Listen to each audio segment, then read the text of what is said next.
My father died, and I've been arranging a funeral. Sorry I haven't been up on my Portuguese.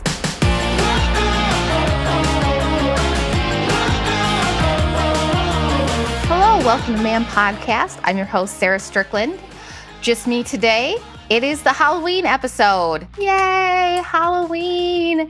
It is our family's favorite holiday. We love it. Also because my husband was raised uber religious and he wasn't allowed to celebrate Halloween growing up. Yes, that's right. My poor husband was the weirdo that had to color in autumn instead of Halloween in school. So I grew up in the Midwest, a small town, Sandwich, Illinois, classic Halloween town. In fact, I remember my mom, and I think I feel like I was too young. I feel like I was 10 and she showed us Halloween and they opened it up and it says Haddonfield, Illinois. And I remember I was like, oh, and I looked at my mom and she goes, oh yeah. And it scared the shit out of me. And I will admit, I checked in my closet for Michael Myers until I was about 20 years old. You just never know.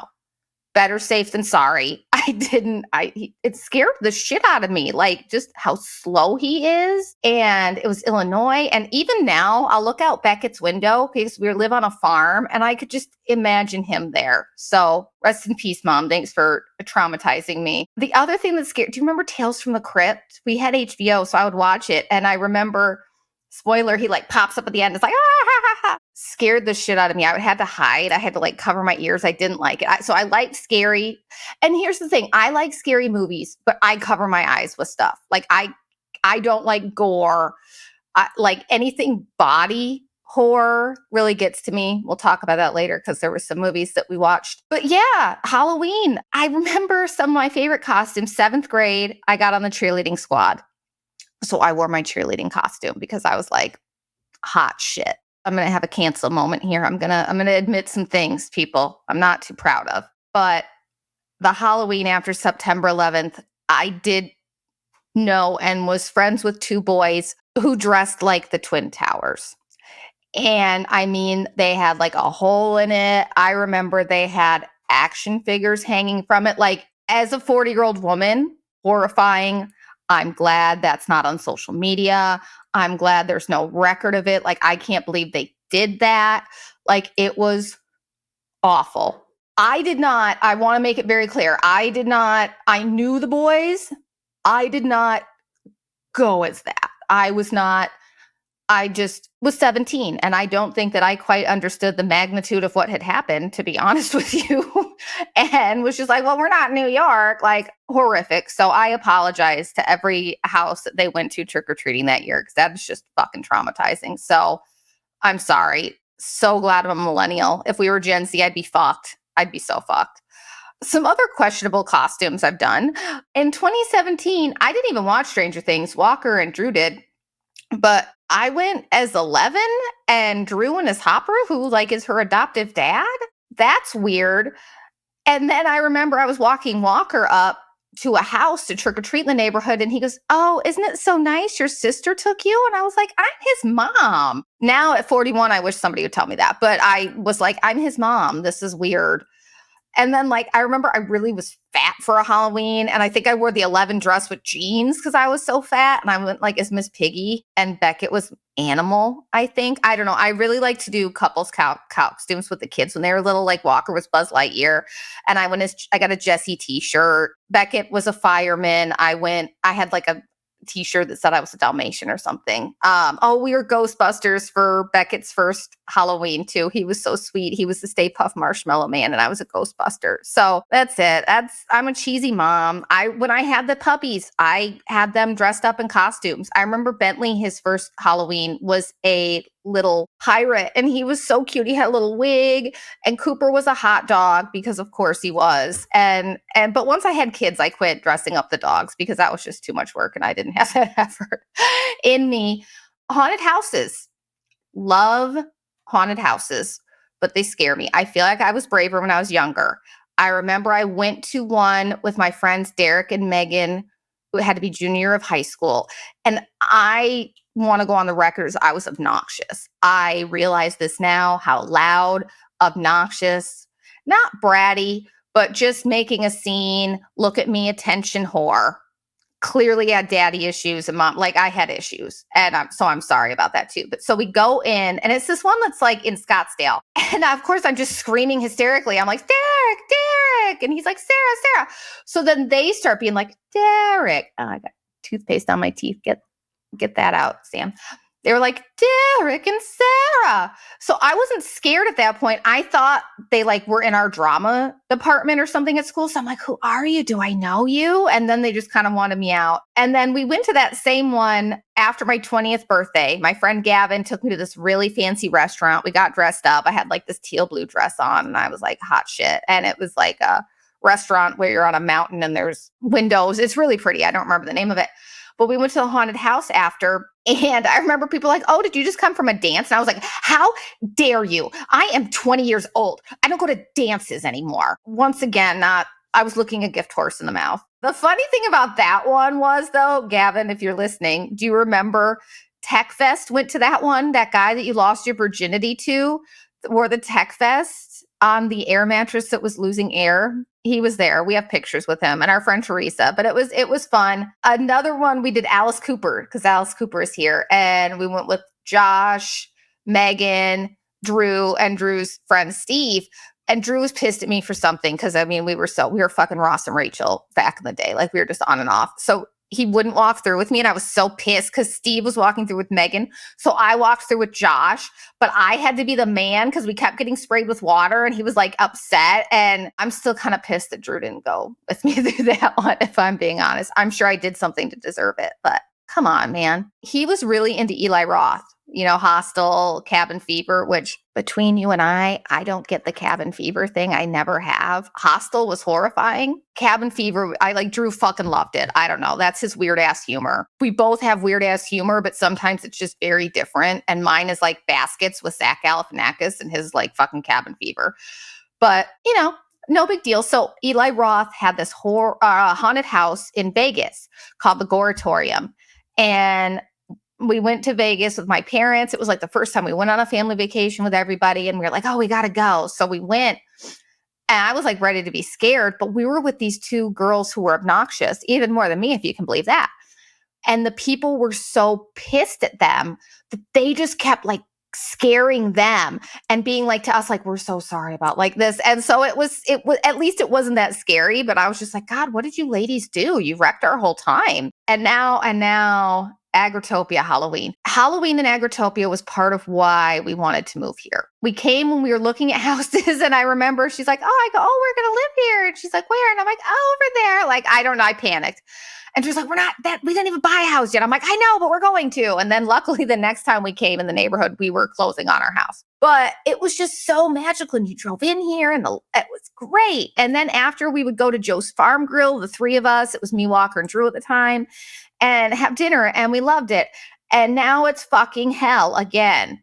Like, it's fucking TikTok. Fucking TikTok has blown our neighborhood up. We have people driving through looking at Halloween decorations. We have people clogging up the sidewalks when Drew and I are trying to power walk at night, looking at the lights. Like, I don't give, fine. Come in, whatever. I can't control that. But fucking move over. If I am in fucking activewear, clearly I am not trying to look at the fucking lights, which there are like 3 good houses and mine is one of them. So Drew made a good point though. And it's going to be fucking hell at Halloween, and it's going to be even worse at Christmas because everybody is struggling right now. And they're going to come get the rich people's candy, and it's free. It's free to come here. It is going to be a nightmare. Mark my words. I cannot wait to update you after our Christmas party. Let's see how this goes. I'm blocking off a lot of that parking lot, and I don't care. I'm going to put a kid out there, and if somebody fucking is mean to a kid, like, you're a piece of shit. And it's so weird too in the neighborhood. Drew was like, nobody's decorating. Nobody's really decorating. And then, of course, so we live in a pod. So it's like 8 houses facing each other, like a green belt. And they're like diagonal from us. And one time they posted like, Can you control your cats? They're crawling up in our stroller on our porch. Which, why is your stroller on your porch? Fucking bring it inside. Dust and dirt, and also bugs can crawl in there. Like, shitty mom. But we love cats, so I was like, fuck you. And then she posted this thing like, can everyone just be really there's littles in the neighborhood, and we don't want to make things that are too scary or that will traumatize them. And I don't fucking like her. So Drew and I went out and dropped some money and went balls out, because we used to have, like, we were really excited after I got off the pills. We got decorating and we got like these banners and some inflatables. Like, it was really lame. But this time I'm like, fuck it, we're going to At Home, because that's where we went for Christmas. And I had themes. I was like, I want like this pumpkin patch, and I wanted a cemetery. So my haunted pumpkin patch, because we have this like pumpkin guy that goes and then we got this Grim Reaper, and I have this whole graveyard, and I have like a coffin, and now I have the body from the party, and then we have skeletons, and then we have things on and then on the side we have, it's like the haunted witch, or not haunted witch, it's the haunted doll section. So we have the doll that looks like it's swinging, and there's a little girl doll that I'm convinced someone's going to steal. And then my favorite, I think, is our porch, because like our set, we have like a couch and a table. So I made it, there's a spider that jumps at you, and I covered the couch in spider web with little spiders. And then on the coffee table, I have like the picture from Trick or Treat, and we have a Sam Trick or Treat thing on the door.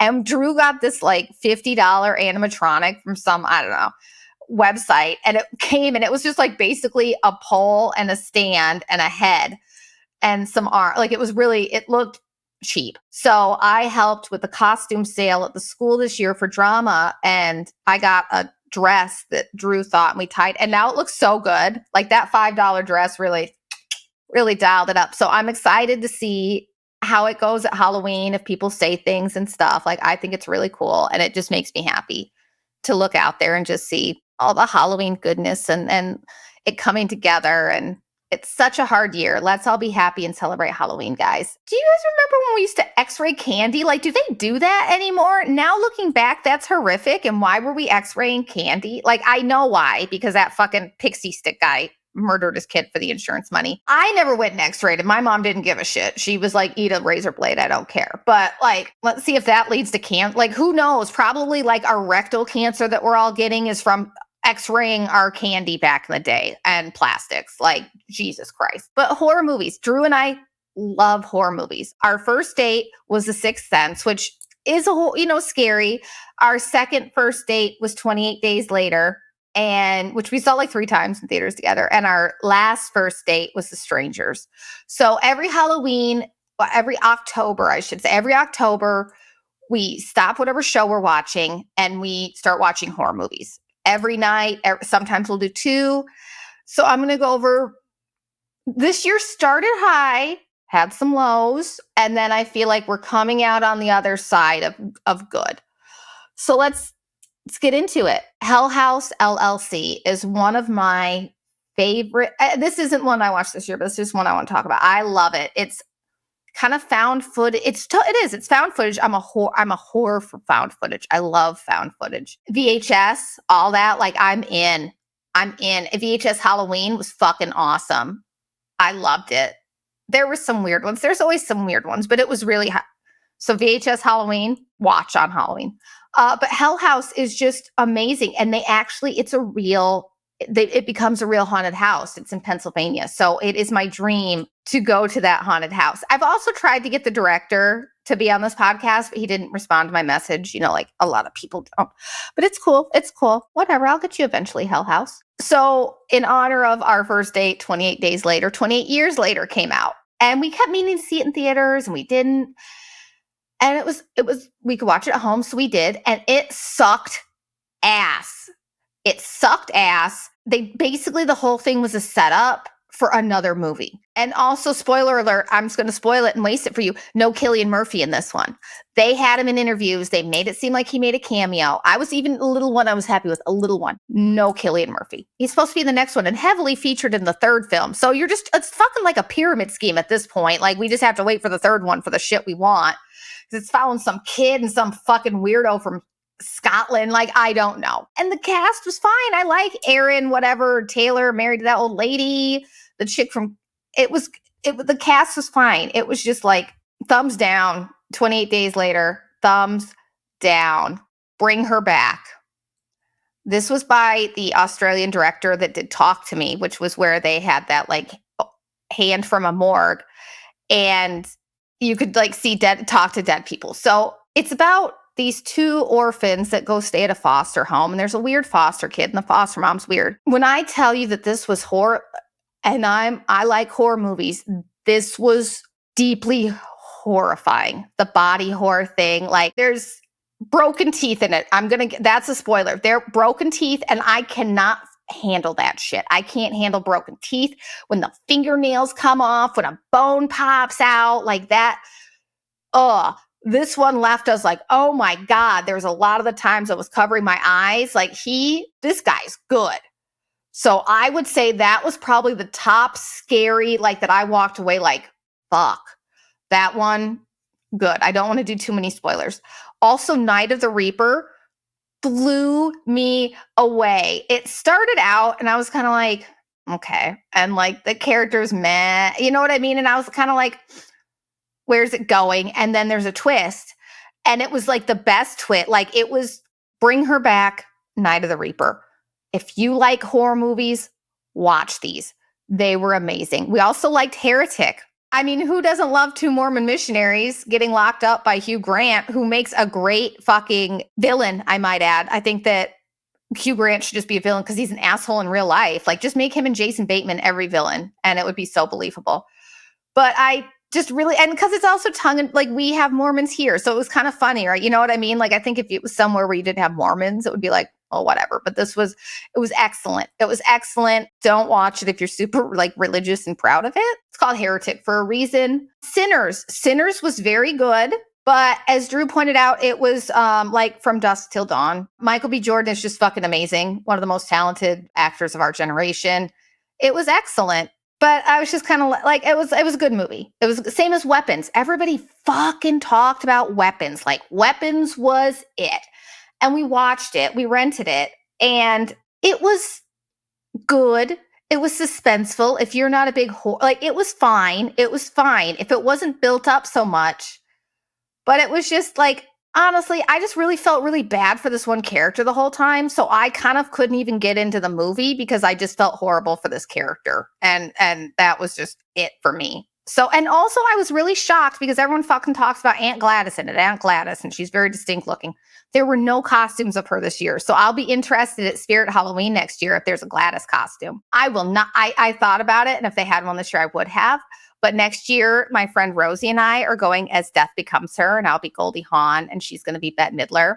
And Drew and her husband, Justin, are going to be from Book of Mormon, because we go to Broadway shows with them. I'm really excited about that. Deadstream, also very good. Like I said, another found footage. Like it's just some dude and his wife made it, but it was really, for being low budget, for being, all that, it was excellent. I also messaged him to be on the podcast and have yet to hear back. So if anybody wants to tag him, that would be great. Now let's get into some escape room. The escape room movies were surprisingly really good. I really, really enjoyed them. I think it's like how I liked Clue growing up. Like I think this is feeding into that. And even the sequel was really good. And now I was reading on Wikipedia that they might not do another one because that one didn't do that well. Well, I think you need to make another one. If we have all these fucking Conjurings, we're on like Conjuring 12, have some escape room ones. It's fun. Another one that was really good, Truth or Dare. It kind of reminded me of It Follows. It was good. Clove Hitch Killer was really good too. That one, the ones that get Drew and I are the ones that are realistic. Like that's why Bring Her Back. I mean, there's a supernatural aspect to it, but it's kind of like horror. And this is about like this kid thinks his dad's a serial killer, and it's Dylan McDermott, and he's cracking us up because at one point he thought the kid was looking at porn on the internet, and they're like really religious and stuff, and he's like, it's just monkey stuff. So now Drew and I will say monkey stuff for the rest of the time. Just like in Creep, he's taking a bath and he calls it a tubby. We don't call it a bath anymore. It's a tubby. Tubby and monkey stuff are that one was excellent too. The Clove Hitch Killer was really good. I really enjoyed that. Night of the Hunted had a good preview or trailer, I should say. evolves into this fucking bullshit political rant. Like it's a right wing sniper shooting at a liberal woman. Like it couldn't be more on the nose if it tried. And he goes into these long monologues. So she's in this gas station and there's a walkie-talkie. So he's talking into it. I, at one point, said to Drew in the movie, I'd be like, I would get on there and be like, just fucking shoot me already. I don't want to hear your MAGA bullshit anymore. And Drew's like, you could also just turn the walkie-talkie off. And I was like, that's a really good point. You could turn the walkie-talkie off because I don't need to listen to his bullshit. I understand it's fucking scary right now. It is so scary. I understand that it is this thing. But this is what is keeping us divided. Quit making it us against you or you against us. Why can't we just be people? It doesn't need to come down. Like if I hear one more fucking person talking about wearing a mask, like my God, it was a fucking epidemic. It was a pandemic that we had never lived through a pandemic. And if they told me I had to wear a mask to fucking live through that, I would. Like, and they're still talking about, that's the thing. It's not even like they were just being fucking weird and didn't want to get the shot or wear a mask then. But they're still talking about it. I'm like, my God, imagine having your reproductive rights taken away. How would you feel then? Because they were saying my body, my choice with those masks. But when they rolled back abortion, it was your body, my choice or whatever, right? Like, fuck you. See, and then they just get me. I don't want to talk about this. It's in movies. There was another one where like they were hitchhiking. I don't know. We thought we had it figured out. Like it got to the point where I was like, I just don't think I can watch any horror movies. But then we watched some good ones. We're getting in there. It's almost done. We started doing some more like kind of horror comedy. But we did, okay, I'm going to say spoilers right now. Spoilers right now. If you intend on watching Speak No Evil, either version, Dutch or American, turn it off. I'm going to go into deep spoilers because I have a story adjacent to it. So we were watching Speak No Evil, and it's about this couple, this family of three meets another family of three on vacation, and they hit it off. So the other family invites them to come visit them in like the countryside because they're in the city, and they go and do it. And the Dutch version, honestly, it made me not like Dutch people. Like these people were saying things that were like really red flaggy, and they were just like, yeah. And like, they go back, they get out, and then they go back. And at that point, you're kind of like, well, yeah, if you fucking die, I don't care. I don't care. Like, there have been so many red flags. And I was so mad at that movie because they get caught by the people in the end. And then, because what they do is they abduct the children from these families, and then they cut out their tongue. So the mom is in the backseat with the daughter and the other woman, and they're like trying to get her. And then this babysitter guy opens the door, and she is not fighting for her daughter. Like, she's like, it's okay, mommy will always protect you. And then she just basically lets him cut off her tongue and take her. And then they drive away. So this guy takes the daughter, tongue cut out, like, and they're just like, the husband got punched twice and just let it be. And she's just like hitting the back of the seat. Like, if this woman was stealing my child, I'm sorry, maybe it's very American, but I would be thumbs in the eyes. I mean, I would be fighting to the death if they are taking my child's last memory of me will goddamn be sure that their mom fought for them. And then they take him to like a rock quarry, and they're like, strip, and then they have them lay down and they throw rocks at them until they die. I've never been so happy that two people died in a horror movie that were technically innocent. Like, it was just awful choices. So we're mad. So Drew's like, let's watch the American. The American version, much better. Anything that I said that was a negative from that for the Dutch version, the American version fixed. It had an American, like, it was just excellent. But the reason that it really kind of scared us is we had a very similar situation. We didn't get murdered or anything, but I met a couple at a conference last year and I thought I really hit it off with a wife. And I go all in on friendships. I'm like, you're my best friend. I love you so much. Like, it clearly is from my broken childhood. But so we're like chatting and like every day. And then my dad passed away and they drove out here from Mississippi to be there for it. And there were some like red flag weird things when they were out here, but they're like, oh, we have this place in Colorado, the Timbers Club. Like, you should come stay with us open-ended. Like, we go stay there for weeks at a time. Like, we have a timeshare there. And so we went, and the first night we're there, it was so open-ended. And we're like, yeah, we thought we'd leave Monday. And she's like, oh. I'm like, is that okay? And she goes, well, we had plans Sunday night for dinner because we have to celebrate the anniversary of when we had a car explode on us, which they were not in the fucking car. They were like 50 feet away and the car caught on fire. So now they have to fucking memorialize this like every year. It was weird. So I'm like, oh, well, we don't need to be around. Is that okay? And she's like, I guess.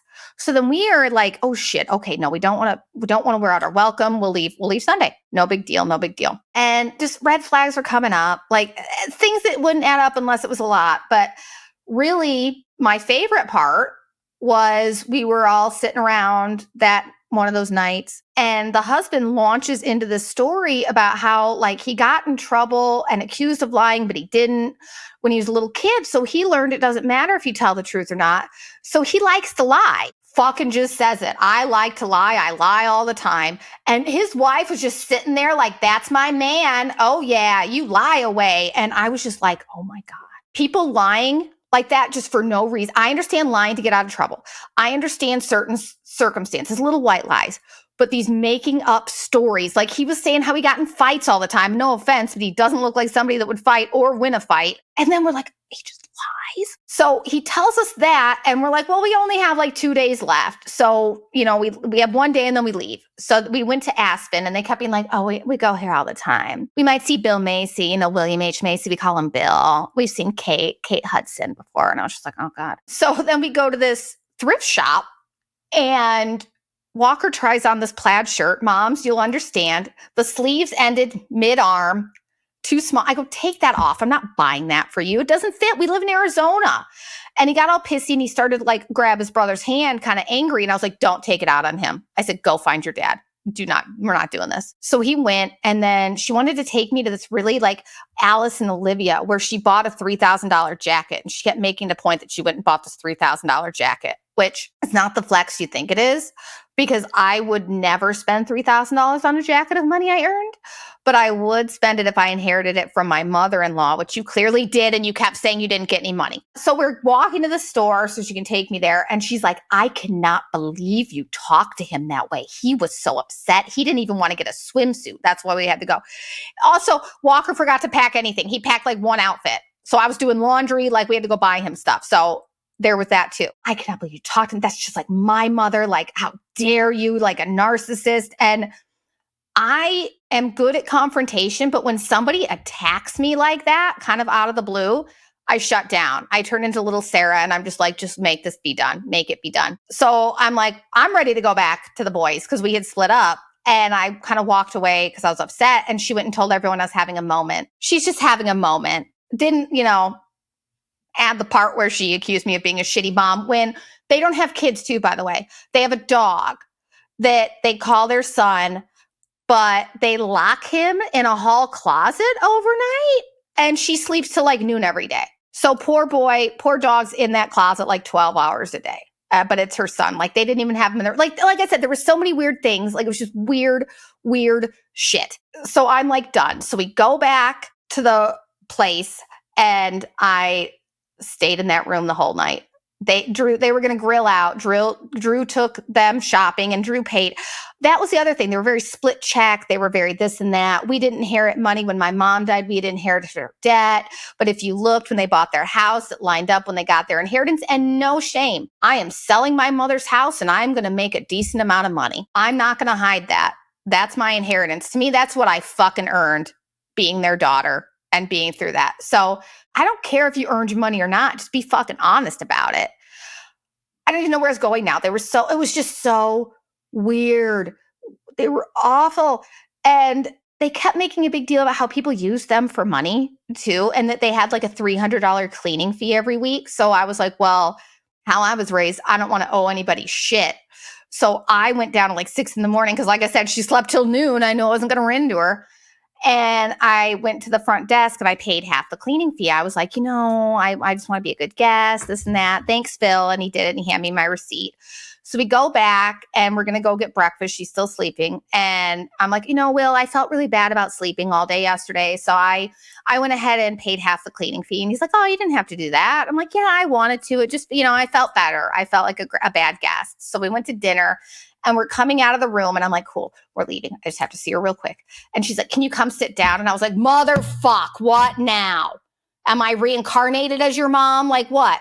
And I'm like, yeah, what's up? And she goes, I cannot believe you went behind my back. And it said something like something about didn't appreciate the generous gift we gave you. And I started to be like, oh no. And she goes, let me finish. Like did the hand thing and everything. And I went black and was just like, it's like when customers would be awful and I would say this to them. I'd be like, I'm going to do this return because I don't want you in my face anymore. But you are never to come back here. I am doing this because you're a pain in the ass, not because it's right or you deserve it. I am doing this because my peace of mind is worth more than this return. So I was in that mode where I'm like, I just need to get the fuck out of this house. And she goes, but I still love you. And I was like, yeah. So we get in the car and like, I hadn't even talked to Drew about it. Like I was just pissed at everybody. And so we're maybe a mile up the road and he's like, so they were fucking weird, right? And I was like, oh my God. So from Colorado to Flagstaff, we talked about how weird this couple was, how like they wanted to make the kids like us more. Like each of us had a different story. And even Walker, when he heard like how she talked to me, he's like, she's not my mom. He's like, you and I have, because we've had this conversation because I'm his mother. He and I have similar tempers. He has a Peterson temper. So we get mad and then we say things and then we feel bad and we make up. We always do. He's my son. And I'm sorry that you like whatever had to do with your mom, but do not put your shit on me. And also like she made me join her family Duolingo. And then when I didn't do it, she's like, I can't believe you're not doing Duolingo. I'm like, my father died and I've been arranging a funeral. Sorry, I haven't been up on my Portuguese. Hasn't really been a priority. So in the car when we're talking about how we're there, I'm like, well, I'm leaving that fucking Duolingo. I'll tell you that much right now. So I left it. And then I got a message a few days later and it was like, did you leave? And I go, oh yeah, girl, I didn't want to waste a generous gift that you could give to somebody else. Thanks. And she's like, oh, you're so sweet. When we're talking about the cleaning fee, I'm sorry. When she's like, I'm like, she goes, and they wouldn't even charge you for it. And I go, well, I have the receipt right here. And she goes, oh, Phil, I'll have him reverse it. Because they were talking shit about poor Phil. Phil was fine, by the way. Phil was fine. They're weird. They're the type that were like overly friendly to just everyone they met. Like, oh my God, waiter, let me hear your life story. Like they also said like, I don't want to give details to give names. You'll be able to figure it out if you know them. Believe me, they're fucking weird. So I called Phil the next day and I was like, Phil, it's Sarah. I'm like, oh my God, she freaked out about it. And he goes, I know she reversed it. And I go, he goes, you were just trying to be nice. I'm like, I know, Phil, I know.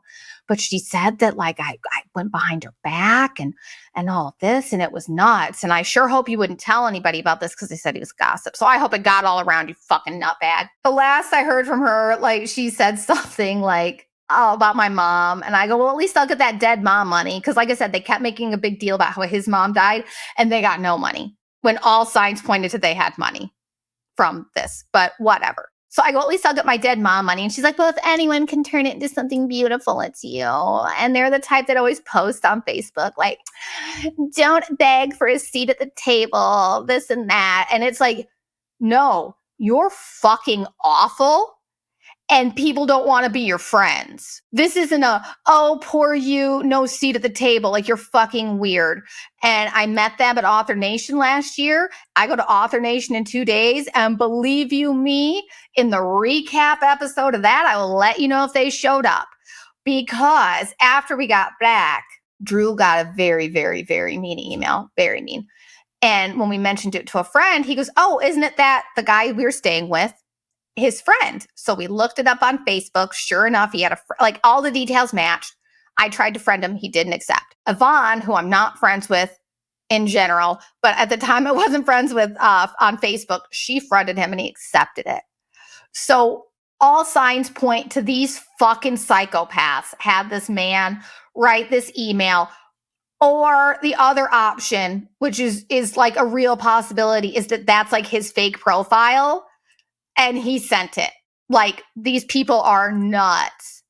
People are like, you should write a book about this because let me know. We are letting everyone know that story. So guys, if you're listening, everyone in the author world knows it.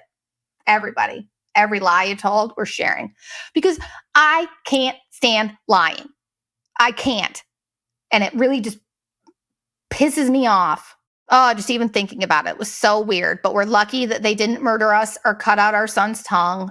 But it was wild. And it's one of those where like only like Drew and Sarah, like I wish I was making that story up. Like there was other wacky shit. Like I could go on for hours about the wacky shit that they claimed. Like he said that he like hacked something from a Word document. Like he used to be a writer for Gilmore Girls, but he had to sign an NDA. I got to hear the horrific story of how he said she had a miscarriage in the toilet and he plunged a baby down the toilet. That was the fun story I got to hear in the hot tub. Big drinkers too, which no shade if you drink, but they were drinking all the time, getting high and lying. So it was just a lot. Aspen was very underwhelming. I was not impressed. I would go back, but I didn't see Bill Macy. Oh, poor me. And we had our first Halloween party. That's how I ended. We had our first Halloween. I've always dreamed of having these big elaborate Halloween parties a la Heidi Klum. And we had our first one. And 2025 has been just a fucking dumpster shit fire for everybody. I don't know who's had a really good 2025. Like, and I've had the best, like this year has been the best and the worst. Like Maldives, Greece, Turkey, the podcast, the people I've talked to, like the most amazing year of my life.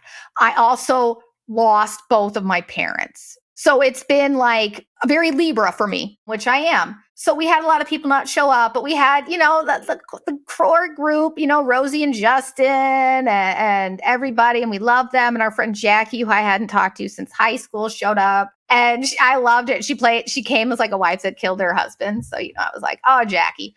So it was really nice because in losing, Vaughn again, Jackie came back into my life. That's why I love having these parties and stuff, is because I don't know how common it is for somebody to have as many high school friends as we have, but it doesn't seem very common. And the fact that we've known these people, 20 plus years now, all of them, and we still like them and we've grown and we still like it just feels really good to me. And like, that's our found family. So I can't wait for next year. I can't wait to decorate. I love throwing parties. I love all of that. And then it was so cool. The next night, Justin and Rosie invited us to this charity event, and we, they had baskets you could put tickets in. And I had read in BuzzFeed that if you folded them in half, you won.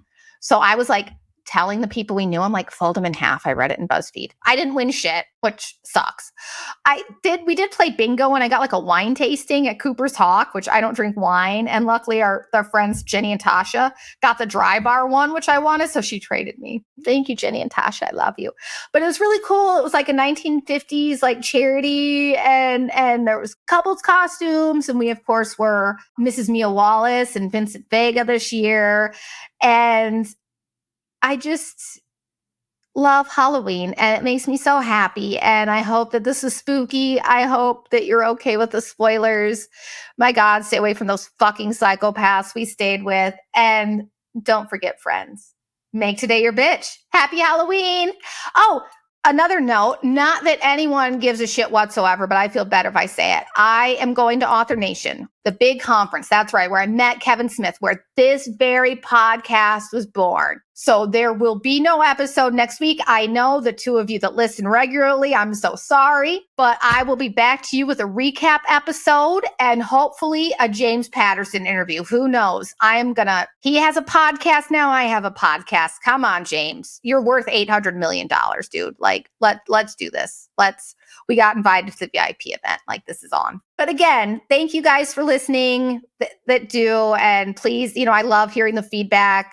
Even if it's just my friends, you guys, I really appreciated it. And this has really helped me get through this year. So thank you all for listening. Thank you. Thank you. All right. Let's go, guys. Have a happy Halloween.